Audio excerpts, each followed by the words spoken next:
स्वागत। आज हम बाइबल की एक ऐसी किताब पर बात कर रहे हैं जो शायद सबसे ज्यादा रहस्यमयी और चर्चित भी है, प्रकाशित वाक्य।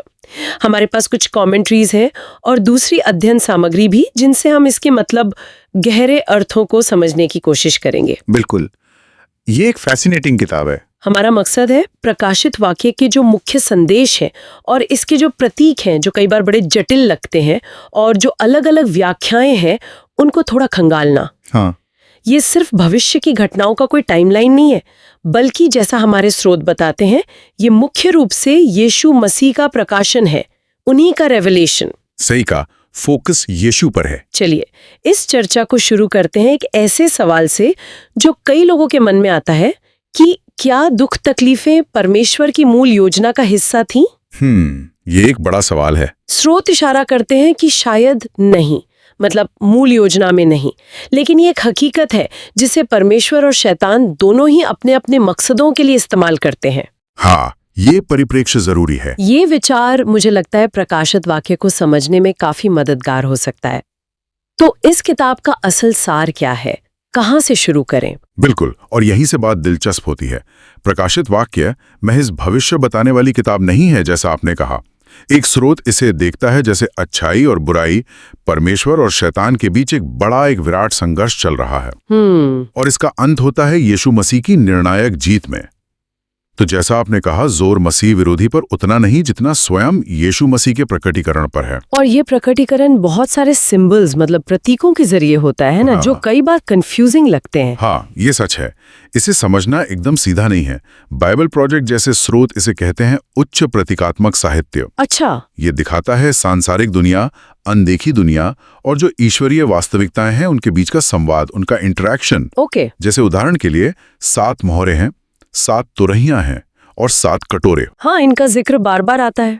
कुछ व्याख्याकार जैसे जॉन शुल्स की कमेंट्री बताती है, वो इन्हें देखते हैं जैसे एक ही दौर की घटनाएं हैं, पर 3 अलग अलग नजरों से। 3 नजरिए कैसे? पहला नजरिया है इंसानी कामों और उनके नतीजों पर, दूसरा शैतानी शक्तियों की भूमिका पर, और तीसरा है परमेश्वर के न्याय और क्रोध के प्रकटीकरण पर। अच्छा, मतलब एक ही हकीकत पर 3 अलग एंगल से। बिल्कुल। तो एक ही कहानी के 3 पहलू कह सकते हैं। ये दिलचस्प है, यानी एक लेयर्ड चित्रण है और यीशु को भी कई अलग अलग रूपों में दिखाया गया है। हाँ बिल्कुल, उन्हें दिखाया गया है मेमने के रूप में, जिसे मानो मार डाला गया था। ये उनके बलिदान की ओर इशारा करता है। बलिदान। वे अल्फा और ओमेगा हैं, यानी शुरुआत और अंत। सब कुछ उन्हीं से शुरू, उन्हीं पर खत्म। शुरुआत और अंत। वे मृतकों में से जी उठने वालों में पहलौटे हैं। उनके मुंह से तेज 2-धारी तलवार निकलती है। तलवार, उसका क्या मतलब? वो उनके वचन की शक्ति का प्रतीक है और उनका चेहरा सूरज की तरह दमकता है। ये सारे प्रतीक उनके सर्वोच्च अधिकार, उद्धार करने की शक्ति और उनकी महिमा को दिखाते हैं। समझ गए। और कुछ और खास प्रतीक हैं जिनका जिक्र बार बार आता है, जैसे वो संख्या 144,000। इसे लेकर भी काफी अलग अलग विचार है, मैंने सुना है। हाँ, 144,000 का जिक्र है। बाइबल प्रोजेक्ट जैसे स्रोत इसे मानते हैं परमेश्वर के सुरक्षित सेवकों की एक सांकेतिक संख्या, मतलब लिटरल गिनती नहीं, सांकेतिक। हाँ, एक बहुजातीय सेना जो मेमने के लहू से छुड़ाई गई है, जो दुनिया के विरोध और तकलीफों के बीच भी गवाही देकर जीत हासिल करती है। ये किसी एक राष्ट्र या समूह तक सीमित नहीं है। अच्छा, मतलब ये एक सिंबॉलिक नंबर है। हाँ, ज्यादातर विद्वान ऐसा मानते हैं।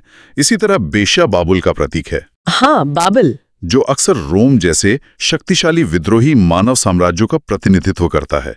वो साम्राज्य जो अपनी सैन्य और आर्थिक ताकत को परमेश्वर से भी ऊपर मानते हैं। रोम का जिक्र आया तो ये उन व्याख्याओं की तरफ इशारा करता है जो प्रकाशित वाक्य को पहली सदी के संदर्भ में देखती हैं, शायद नीरो के समय में। प्रीटेरिज्म कहते हैं इसे, है ना? प्रीटेरिस्ट व्याख्या। लेकिन फिर दूसरी व्याख्याएं भी हैं जो इसे बिल्कुल भविष्य की घटनाएं मानती हैं। स्रोतों में इस पर काफी मतभेद दिखता है ना? बिल्कुल, और यही इस पुस्तक की जटिलता और गहराई को दिखाता है। प्रीटेरिस्ट व्याख्या इसे पहली सदी के रोमन साम्राज्य और यरूशलेम के विनाश से जोड़ती है। वहीं भविष्यवादी व्याख्या इसे पूरी तरह से अंत समय की घटनाओं से जोड़कर देखती है। कुछ स्रोत, जैसे कुछ ऑनलाइन चर्चाओं में भी मैंने देखा है, एक व्याख्या को एकदम खारिज करते हैं, दूसरे को ही सही मानते हैं। लेकिन कई विद्वान मानते हैं कि शायद इसमें दोनों बातें हैं। दोनों मतलब ये अपने समय के विश्वासियों के लिए भी प्रासंगिक था और आने वाले समयों के लिए भी मार्गदर्शन देता है। किसी एक व्याख्या में बंध जाना शायद इसकी पूरी तस्वीर देखने से रोकता है। तो फिर इन अलग अलग व्याख्याओं से परे इसके मुख्य संदेश या विषय क्या हैं जिन पर ज्यादातर स्रोत सहमत लगते हैं? हाँ, कुछ मुख्य विषय हैं जो बार बार उभर कर सामने आते हैं।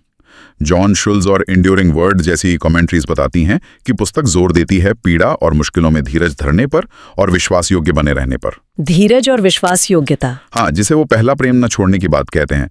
मतलब अपना शुरुआती जोश और समर्पण बनाए रखना। अच्छा। पाप पर विजय पाना, परमेश्वर के अंतिम न्याय और जीत का भरोसा रखना, पश्चाताप करने और सच्ची आराधना की ओर लौटने का आह्वान, ये सब केंद्रीय विषय हैं।